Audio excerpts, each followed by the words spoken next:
Bismillahirrahmanirrahim. Assalamualaikum warahmatullahi wabarakatuh.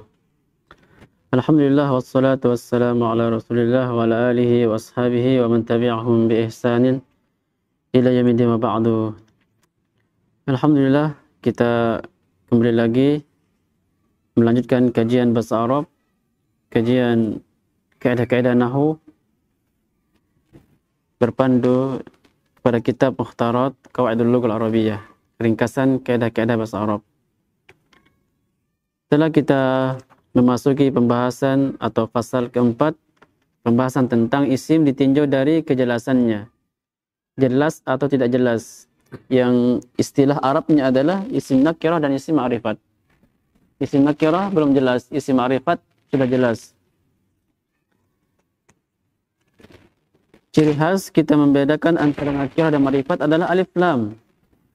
Maka ketika tidak ada alif lam, maka nakirah belum jelas. Talibun itu artinya siswa. Namun siswa secara umum belum jelas siapa dia, yang mana dia. Namun ketika dia memasuki bagian kedua isim ma'rifat alif lam, maka akan menjadi jelas. Demikian. Isim ma'rifat banyak macamnya. Di antaranya adalah kemasukan alif lam. Maka kita masukkan alif lam ke talibun yang tadinya tidak jelas mana umum, siapapun santri, siapapun siswanya. Maka ketika dimasukin alif lam, maka akan jelas orangnya. Demikian, akan jelas bendanya. Talibun menjadi at-talibu. Sudah jelas. Sama dengan dzalikal kitabu al-kitab. Kitab artinya kitab, buku. Namun dalam firman Allah surat Al-Baqarah, dzalikal kitabu la raiba fi. Alif lam mim, dzalikal kitab. Di sana ada al-kitab. Maka ini ma'rifat, jelas karena memakai alif lam. Yang dimasukkan adalah Al-Qur'an. Karena memang Al-Qur'an tidak ada keraguan padanya. Karena juga memakai alif lam. Kalau seandainya nakirah, maka akan dipahami kitab lain. Bisa kitab Taurat, Injil, Zabur, atau kitab bahasa dan kitab lainnya. Maka ketika dia memakai alif lam, maka jelaslah makna dzalikal kitab, firman Allah tersebut. Atau kita memberikan kata ganti nama yang kita sebut kemarin isim dhamir. Termasuk isim ma'rifat, isim dhamir, yaitu kata ganti nama. Huwa yang artinya dia. Kalau kita mengatakan huwa talibun, dia itu siswa, berarti jelas yang mana dia. Dia itu yang sebelah sana misalnya. Tidak mungkin kita mengatakan dia itu siswa padahal tidak ada orangnya di depan, tidak mungkin. Pasti kita akan katakan pada seseorang yang jelas orangnya ada, lalu kita katakan huwa talibun. Dan macam-macam dhamir dan pembagiannya telah kita pelajari dan lafaz-lafaznya pada kajian sebelumnya. Maka silakan merujuk pada kajian sebelumnya bagi yang mungkin masih ingin memahaminya atau mempelajarinya. Pada kesempatan sore ini insyaallah kita akan lanjutkan pembagian isim-isim yang ma'rifat yang ketiga. Jadi yang panjang pembahasannya adalah isim ma'rifat. Isim nakirah adalah tidak panjang pembahasannya. Bahkan kita mempunyai kaidah cara membedakan secara cepat itu nakirah atau ma'rifat, ada alif lam. Jadi secara umum. Namun bukan berarti setiap tidak ada alif lamnya nakirah, tidak. Nomor 3, halaman 17 dari kitab Mukhtarat Qawaidul Lughah Al-Arabiyyah, halaman 17, nomor 3 paling atas, isim isyarah. Ini nomor 3 ini adalah pembagian dari isim ma'rifat. Yang ketiga adalah isim isyarah. Ini istilah. Istilah dalam bahasa Arab namanya isyarah. Kata penunjuk. Demikian. Isim isyarah atau isyarat. Isyarat atau isyarat ini dalam bahasa Indonesia adalah suatu makna yang diisyaratkan. Bisa dikatakan kurang jelas. Seorang kalau ingin isyarat, itu ada makna yang tidak jelas. Tapi kalau di sini isyarah penunjuk, maka sesuatu yang jelas. Makanya ma'rifat dia. Isim isyarah, kata penunjuk. Penunjuk ini dalam bahasa kita ini atau itu. Ada dua macam. Al-isyarah lil qarib, sebelah kanan, kolom sebelah kanan, al-isyarah lil qarib, isyarah penunjuk dekat. Artinya ini. Al-isyarah lil ba'id, sebelah kirinya lagi, isyarah penunjuk jauh. Artinya itu. Kalau dekat bahasanya ini, kalau jauh bahasanya itu. Dalam bahasa Arabnya isyarah lil qarib, isyarah lil ba'id. Karena qarib artinya dekat, kalau ba'id artinya jauh. Dan masing-masing mempunyai lafaz ini. Di sini ada sudah, tinggal kita membacanya dan menghafalkannya. Secara umum lafaz-lafaz yang ada dalam isim ma'rifat harus dihafal, karena memang kata-kata ini atau lafaz-lafaz ini sifatnya paten, tidak berubah harakatnya. Maka perlu kita menghafalkannya. Bahkan harus, karena ketika ketemu huwa, maka kita akan membaca huwa. Tidak akan dibaca huwu atau huwi, tidak. Dia akan dibaca huwa. Makanya akan ada pembahasan setelah ini, ada isim mabni. Lafaz-lafaz ini kita harus hafal. Wa huma hum hiya huma hunna, anta antuma antum, anti antuma antuna, ana nahnu. Nahnu itu akan selalu dibaca nahnu, tidak bisa dibaca nahna, nahni. Ya.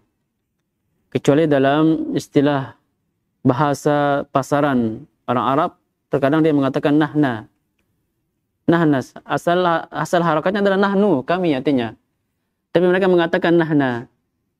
Nahna di fathahnya. Karena untuk berbicara mereka lebih memilih kata atau bahasa atau lafaz yang mudah, cepat. Nahna. Maka kalau pada asal bahasanya harus di dhammah nahnu. Maka demikian dengan lafaz isyarah ini, yaitu lafaz-lafaznya kita harus menghafal. Hadza misalnya, hadza. Artinya ini. Maka tidak akan berubah menjadi hadzu, hadzi, tidak berubah. Hadza. Maka ketika dibukukan seperti ini, ditaruh dalam sebuah buku dan sebuah kitab, maka kita harus hafalkan, karena jika bertemu dengan lafaz-lafaz ini, maka kita akan bisa membacanya. Sekalipun tidak ada harakatnya, kita akan bisa membacanya. Jadi kebanyakan atau bisa dikatakan banyak lafaz-lafaz yang kita mempelajarinya, kita akan menghafal lafaznya dari pelajaran. Ada sisanya adalah kita akan membaca lafaz-lafaz atau kata-kata yang tidak berharakat menggunakan kaidah nahwunya. Kita baca di sini isyarah untuk dekat, hadza, hadzani, haula'i, hadhihi, hatani. Ini isyarah untuk dekat. Lafaz-lafaznya ini ada 5. Sejatinya ada 6 kalau dihitung masing-masing. Hadza ini untuk muzakkar, lihat ke bawah. Hadza untuk satu benda laki-laki, yaitu muzakkar laki-laki. Ada lagi paling bawah itu lil aqil wa ghairil aqil. Lil aqil itu untuk berakal, wa ghairi al aqil, dan ghairi tidak berakal. Jadi hadza itu untuk benda yang tidak berakal. Jika kita ingin menunjukkan benda dekat tidak berakal, memakai hadza. Ini dalam bahasa Arab. Namun hadza ini dikhususkan untuk yang muzakkar laki-laki. Seperti misalnya masjidun. Masjid itu benda yang dibangun tidak berharakat, tidak bergerak, tidak mempunyai kehidupan. Dia benda beku. Maka bahasanya hadza nanti. Jadi hadza itu umum, lebih umum sebenarnya. Bisa untuk berakal atau tidak. Jadi hadza kita mengatakan hadza masjidun. Ini masjid. Boleh.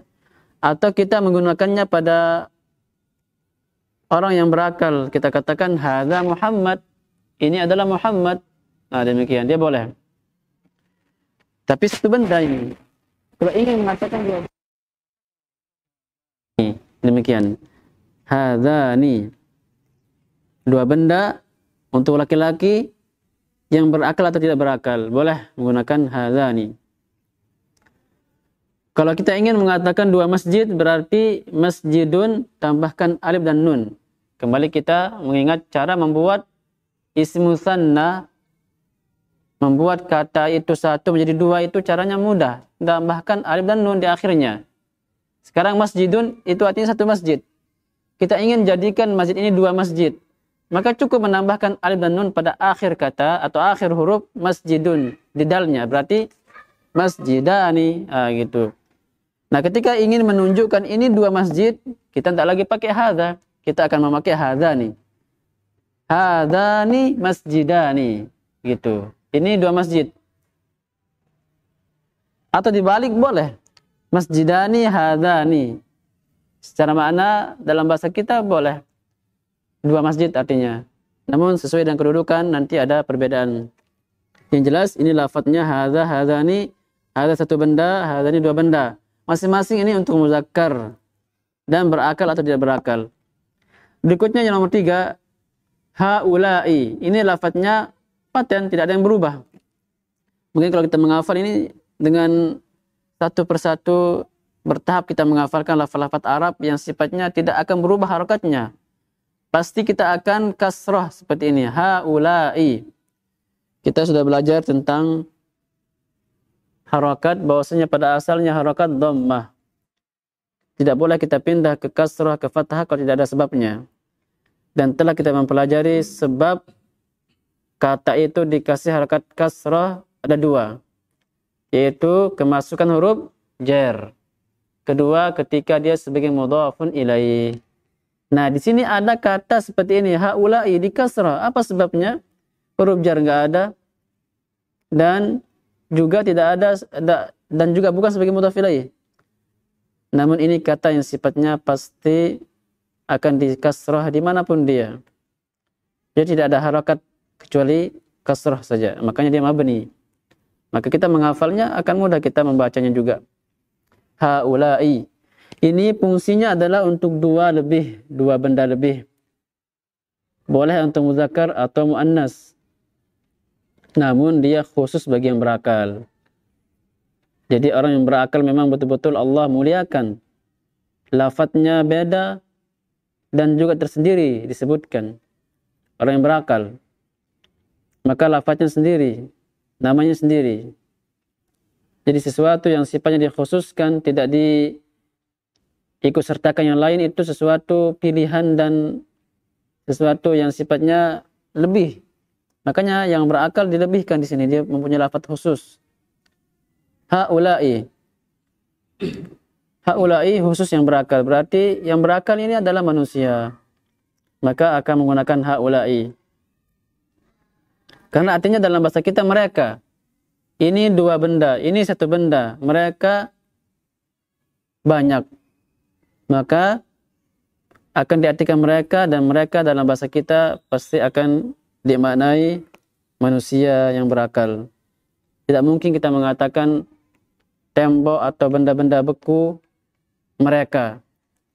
Kita mengatakan bangku atau tembok atau pisau mereka, tidak nyambung dalam bahasa kita. Makanya dalam bahasa Arab pun tidak juga nyambung. Makanya dia bahasanya khusus. Haula'i artinya mereka. Mereka ini lebih dari 2 atau lebih dari 1. Bahasa kita mereka itu lebih dari 1 atau 2. Intinya jamak, banyak maknanya. Berikutnya geser lagi sebelah kiri, hadhihi dan hatani. Hadhihi ini untuk satu benda sama dengan hadza. Namun bedanya di sini untuk muannats, perempuan. Yang di awal hadza untuk satu benda namun muzakkar khusus. Namun di sini hadhihi untuk satu benda namun muannas. Lihat dibedakan lafaz-lafaz muzakkar, lafaz-lafaz muannas, beda. Yang laki bahasanya khusus. Yang perempuan bahasanya khusus. Nah, untuk menunjukkan benda yang bermakna wanita, perempuan, satu benda menggunakan hadhihi. Paling bawah lagi ada lil aqil wa ghairil aqil. Ini untuk yang berakal atau tidak berakal. Yaitu dia gabung di situ. Berikutnya hatani, ini untuk dua benda yang muannas. Untuk yang berakal atau tidak berakal. Kesimpulannya dari penunjuk yang dekat ini adalah ada 2 lafaz. Hadza, hazani dan hadhihi, hatani. Hadza untuk yang muzakkar 1. Muannasnya hadhihi. Hadani untuk 2 benda muzakkar yang muannasnya hatani. Demikian. Sama-sama untuk berakal atau tidak berakal. Namun yang khusus berakal maka menggunakan haula'i. Tentunya ini lebih dari 2. Berikutnya kita memahami isyarah lil ba'id. Setelah kita memahami isyarah lil qarib, penunjuk dekat, Kalau kita memahami maka sama halnya dengan yang jauh. Dia mempunyai lafaz-lafaz khusus bagi laki-lakinya, ada lafaz khusus bagi wanitanya, dan ada lafaz khusus bagi yang berakal untuk makna jauh. Al-isyarah lil ba'id, isyarah untuk yang jauh, menunjukkan hal yang jauh itu, ini sama dengan ini. Ini itu sama, lafaz-lafaznya khusus. Dzalika, dzanika, lafaznya. Dzalika artinya itu, namun satu benda dan khusus bagi yang ditunjuk berakal atau tidak berakal. Yang kedua, dzanika juga lafaznya untuk benda, dua benda khusus muzakkar yang berakal atau tidak berakal. Berikutnya nomor 3, ulaika. Ini juga ulaika harokat akhirnya fathah. Maka akan selalu fathah. Tidak akan dibaca ulaiku, ulaiki, tidak bisa. Ulaika. Sama dengan haulai. Ini mabni. Harokatnya tetap. Maka kuncinya adalah dihafalkan. Haulaika ini lebih dari 2. Kenapa lebih dari 2? Karena lafaz 1 ada bahasanya, zalika. Lafaz 2 ada bahasanya, yaitu zanika. Maka lebih dari 2 lafaznya ulaika dan seterusnya. Dan dia gabung, boleh muzakkar, boleh muannas. Ulaika sama dengan haulai. Namun dia khusus bagi yang berakal. Karena artinya mereka. Ulaika dengan haulai. Bedanya adalah jauh dan dekat. Haulai artinya dekat, artinya mereka. Ulaika artinya untuk dekat, namun artinya mereka ya, sama ya. Sama artinya. Kita kalau mengatakan di sana, ingin mengatakan di sana, jamak. Apa bahasanya? Di situ. Situ banyak orang. Ya bisa dikatakan di situ banyak orang. Namun kita mengatakan juga mereka. Jadi sama dengan haulai. Kalau satu itu satu orang laki-laki. Itu 2 orang laki-laki. Kalau jamak banyak. Mereka bisa, mereka banyak laki-laki bisa. Cuma lafadznya yang beda di sini. Ini yang laki-laki muzakkar ya, lafaz muzakkar untuk jauh. Berikutnya untuk lafaz yang jauh namun wanita, lafadznya khusus. Tilka di sini ya. Tilka akan selalu dibaca tilka mabni. Tilka untuk satu benda khusus muannas, perempuan. Untuk berakal atau tidak berakal. Jadi kalau kita ingin katakan, menunjukkan di itu Fatimah, itu, maka kita bahasanya tilka. Tilka Fatimah, berakal Fatimah. Atau ingin menunjukkan hal yang tidak berakal, misalnya mobil itu. Mobil bahasa Arabnya sayyaratun, jelas muannas. Sayyaratun jelas muannas, ada tak marbutohnya. Maka kita akan mengatakan tilka sayyaratun. Itu mobil. Namun khusus satu benda. Berikutnya tanika. Ini untuk 2 benda yang jauh. Itu 2 mobil, berarti tanika sayyaratani. Sayyaratun tambahkan alif dan nun pada akhirnya menjadi 2 mobil. Sayyaratun 1 mobil, sayyaratani 2 mobil menjadi tanika sayyaratani. Demikian. Ini bahasa Arabnya. Maka dan demikian lafaz-lafaznya tertentu ada. Demikian tidak boleh kita menukar, mencampur baurkan fungsi ini. Lafaz-lafaz ini tidak boleh ditukar-tukarkan. Tidak boleh kita mengatakan itu tilka, misalnya tilka sayyaratan, tidak boleh. Atau memakai zalika, sama-sama jauh tapi zalika untuk muzakkar, tilka muannas. Makanya tidak boleh zalika sayyaratun atau sayyaratani, tidak boleh. Masing-masing sudah ada lafadznya dan juga fungsinya sudah jelas. Maka ini yang butuh kita melihat kiranya dalam bicara itu diisi.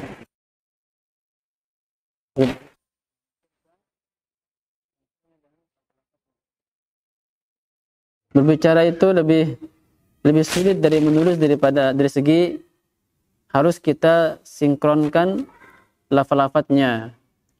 Baik itu 2 atau 3 atau 1 harus disamakan. Kalau kita masih menulis, mengarang misalnya masih bisa berpikir. Allah, keterangan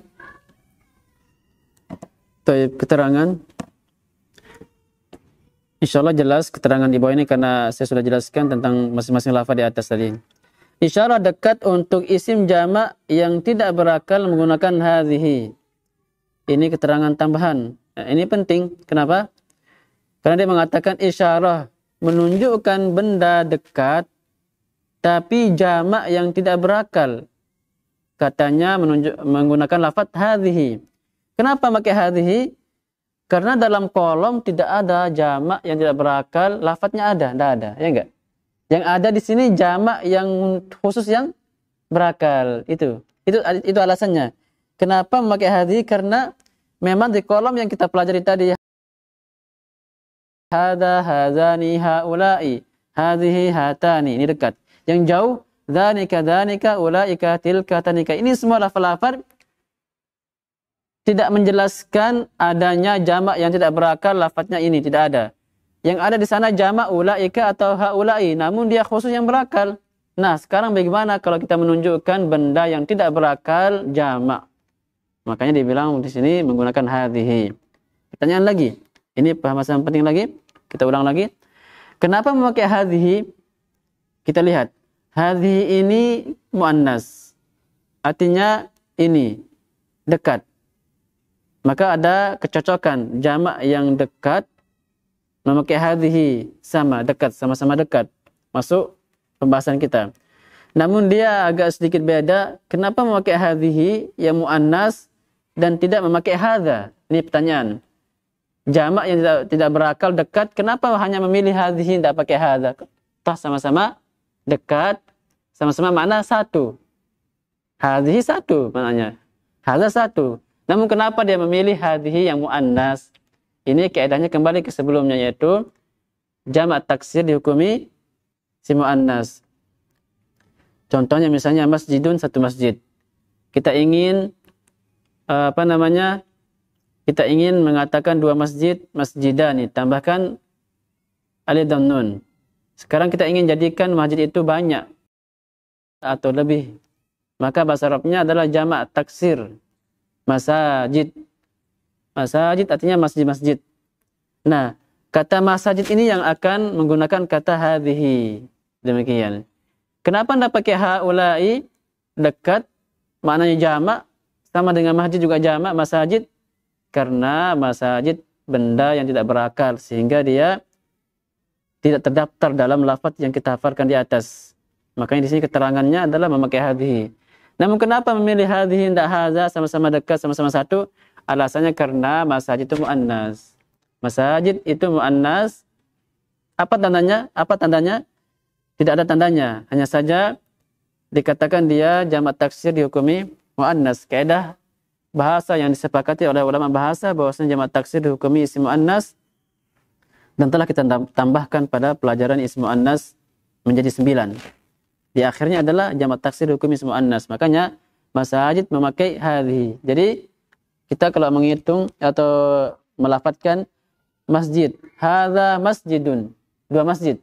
Hadzani masjidani. Kalau ingin jamak berarti hadhihi masajid. Demikian. Dan demikian kita juga memahami dengan yang jauh. Yang jauh sama juga. Dia akan memilih lafaz satu yang muannas yang jauh. Kita lihat nomor 2. Isyarah jauh untuk isim jamak yang tidak berakal menggunakan tilka. Kenapa memilih tilka, tidak zalika? Sama-sama satu maknanya. Sama-sama jauh juga. Namun memilih tilka muannas karena tidak ada lafaz khusus bagi lafaz jamak yang tidak berakal. Yang ada di sana apa? Lafaz yang berakal saja. Yaitu ulaika. Sehingga dia akan mengambil lafaz tilka. Sekali lagi, kenapa memilih tilka? Karena memang jamak taksir hukumi muannas. Kita mengatakan itu masjid berarti zalika masjidun.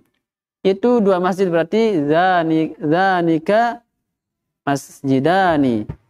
Ingin mengatakan itu banyak masjid berarti tilka masajid. Ya. Tilka masajid.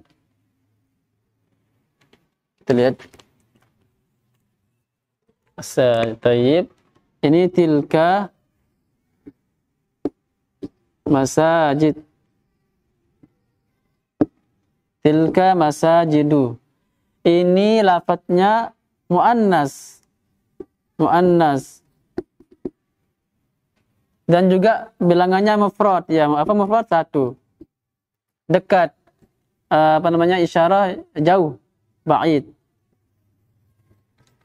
Isyarah ba'id. Kalau kita melihat di sini, ini lafadznya kalau dari segi jenisnya dia muannas. Karena kaidah tadi yang kita sampaikan yaitu setiap jamak taksir dihukumi muannas. Yang keduanya di sini mufrad, dia jamak. Jamak. Yang ketiga sama-sama isyarah. Isyarah jauh. Ya, ini. Sama-sama jauh. Jadi ini semua sama. Ini juga sama. Yang beda ini. Ini yang beda. Cuman perbedaannya kita menjawabnya tadi, kenapa ini mufrad, ini jamak? Karena kita tidak mempunyai lafaz dalam isyarah jauh khusus bagi jamak yang tidak berakal. Ini karena masajid tidak berakal. Itu jawabannya. Jadi kita lihat di situ. Ini insyaallah cukup karena pembahasan hatani sama hadani butuh sedikit kita kembangkan. Insyaallah cukup insyaallah ya. Baik.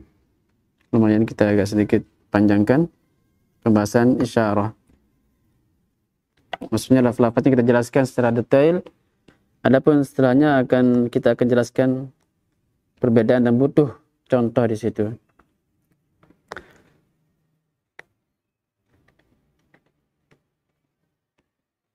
Memang dalam masalah ini agak sedikit kita pelan karena butuh penjelasan dalam isyarah. Kalau kita baca sampai akhir selesai pembahasan, ya kan? Di situ ada penambahan isim isyarah ini dan itu bahasa Arabnya haza dan zalika. Tapi kalau di sini dan di sana, ini yang tambahan di poin yang keempat situ.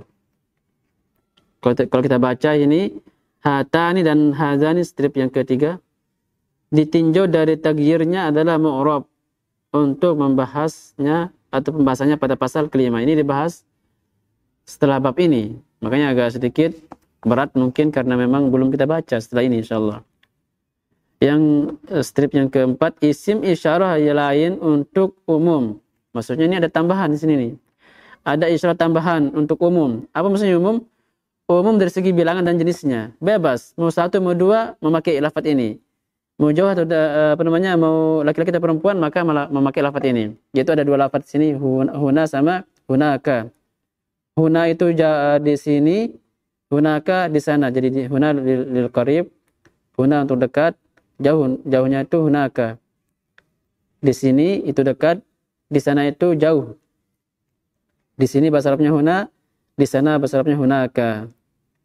Ada lagi tambahan hunalika dan thumma. Ini tambahan dan demikian selesai pembahasan isim isyarah. Namun kita akan ulang lagi karena di sini ada contoh, kita akan baca supaya kita bisa memahami contoh yang ditulis di sini. Yang jelas ada tambahan, ada ilmu barunya yaitu ada penambahan isim isyarah di sini dan di sana. Di sini huna, di sananya hunaka, dan umum boleh untuk banyak atau sedikit, laki-laki atau perempuan boleh menggunakan huna. Huna Fatimah, huna Muhammad, huna muslimun jama', huna masajid boleh. Hunaka Fatimatu, hunaka Muhammad, laki-laki perempuan boleh. Hunaka masajid dibolehkan. Insyaallah ini yang dapat kita sampaikan. Mungkin ada pertanyaan yang belum jelas sebelum ditutup.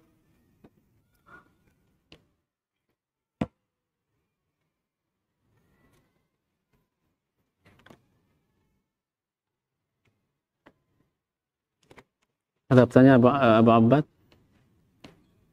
Cukup insyaallah. Baik, kita akhiri. Subhanakallahumma bihamdika, asyhadu an la ilaha illa anta, astaghfiruka wa atubu ilaik. Wassalamualaikum warahmatullahi wabarakatuh.